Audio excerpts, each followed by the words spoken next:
Right, so, met lamb jams op die raai, die lekker ding van lamb jams is groot, klein, 10.000 skaap, 10 skaap, allemaal op dieselfde vlak, dit maak nie saak nie. Die agter my staan Melissa, sy is hier van Bultfontein se wêreld af, en ons gaan 'n bietjie hoor, wat is hakere, en hoekom het sy ingeskryf vir lamb jams, en hoekom het jy ook lamb jams gekom, die 26 Julie 2025.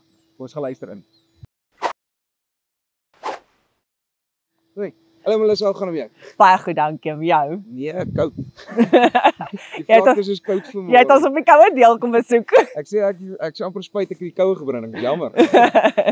So vertel my 'n bietjie, ek sien hier agter jou is merinos, maar waarmee boer julle nog hierso rond? Want ek sien dis al die otto's is hier af. Ja, die hele familie is hier af. My skoonpaale en ons boer saam en dan sy twee boeties, my man se twee boeties ook. Dit is maar pekanneute, grondbone, mielies, soja, sonneblom, skape, beeste, eintlik iets van alles. En hierdie skape wat nou hier agter is, hoe pas hulle in die prent? Dit is my eie kudde wat ek opbou.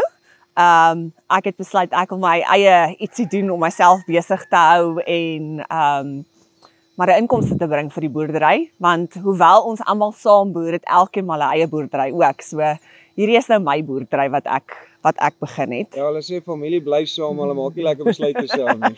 So op die einde van die dag, hoekom het jy besluit om in te skryf vir lamb jams? Wat maak lamb jams so spesiaal? Ek het verlede jaar ook ingeskryf en verlede jaar het dit vir my gevoel is 'n groot leerskool.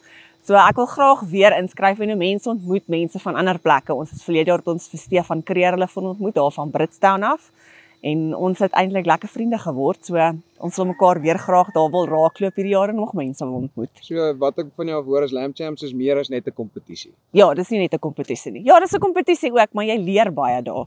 Want jy leer van ander ouens se kuddes en hoe hulle bestuur en klein tegniek. Ja, wat hulle doen wat vir hulle werk en wat jy doen wat vir jou werk. So ons deel maar raad uit en dit help mekaar. Nature. Maar baie dankie dat jy tyd gevat het om met ons te gesels en sterkte. Sien jou dan die 26ste. Dankie. Right. So daar het julle dit. 26 Julie. Buiten al die skaap wat jy suid van die Ewenaar kan eet, is dit op loftes ook. Wat meer soek 'n mens.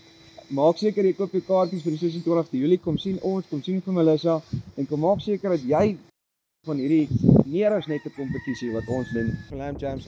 Dis Farm Spice en uit.